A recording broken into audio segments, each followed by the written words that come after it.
Just how big can cruise ships get? The world's largest cruise liner, the Wonder of the Seas, set sail in March 2022, hosting more than 9,000 guests and crew.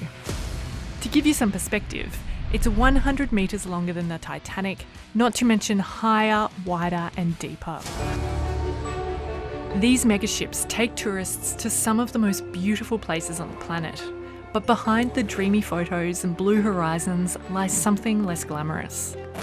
And there's growing concern about pollution, regulation breaches and carbon emissions. In 2019, just under 30 million passengers cruised. That's almost double the passenger numbers of a decade earlier.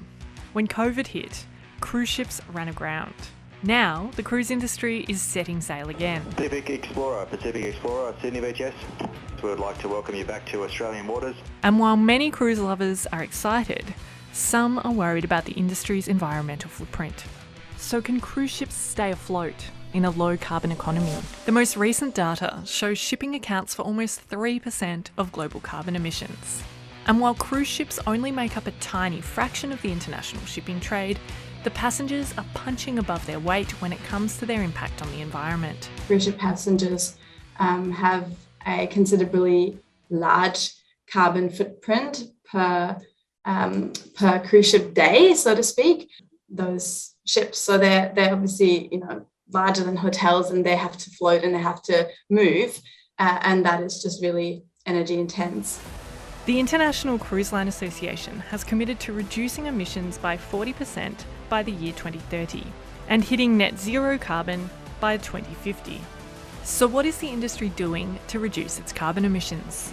According to the association, that will be through initiatives such as connecting ships to local power grids in ports and installing exhaust gas cleaning systems. There will also be measures to improve boat building techniques and research for alternative fuels and technologies. Some new boats are also switching to LNG gas. Those cruise liners that have environmental targets that report on their sustainability, they often promote that they use liquefied natural gas, or it should only be seen as a stepping stone to more environmentally friendly and more efficient fuels. But the big cruise lines may not be currently achieving net reductions in carbon emissions.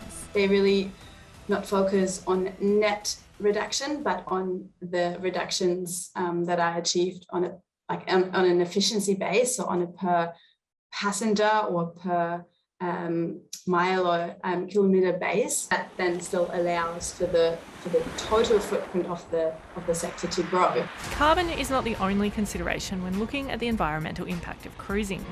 Environmental activist group Friends of the Earth has been making cruise line report cards like these for the past decade. The organisation has been watching the cruise industry in the US since its rapid growth in the early 2000s. We saw all of these cruise companies getting cited by the federal government for pollution.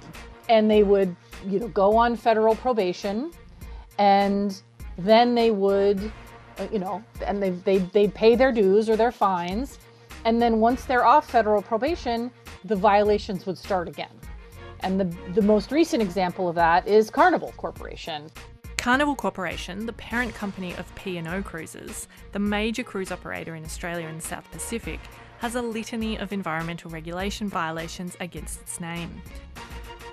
They usually get caught for oily waste dumping.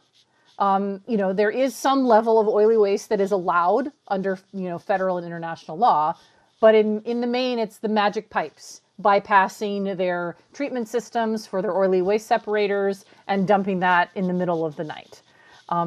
But once you dug into the Carnival prosecution, it really ran the gamut. In January, Princess Cruises, which is a subsidiary of Carnival Corporation, pleaded guilty in Miami federal court to violating its probation in relation to previous environmental crimes. In 2017, Princess Cruises was fined US $40 million after pleading guilty to felony charges stemming from its deliberate dumping of oil-contaminated waste and intentional acts to cover it up. In 2019, the company was convicted of 6 probation violations and fined an additional $20 million. A spokesperson at Carnival Corporation says the company is building on its history of strong achievements in decarbonisation, which dates back to 2007. He says the company peaked its carbon footprint more than a decade ago and has delivered a significant reduction in carbon intensity since. He says Carnival Corporation has also made great strides in its circular economy focus area through food waste and single-use plastic reductions. While none of Carnival's 3 P&O vessels which travel the South Pacific have transitioned to LNG, the spokesperson says they could use shore power when docked, however there are no ports in the region equipped for it. Last year, a review of academic studies showed that despite technological advances, cruising was a major source of air, water and land pollution, which affects fragile habitats. One of the authors says he doesn't see how such large vessels can transition to a sustainable model.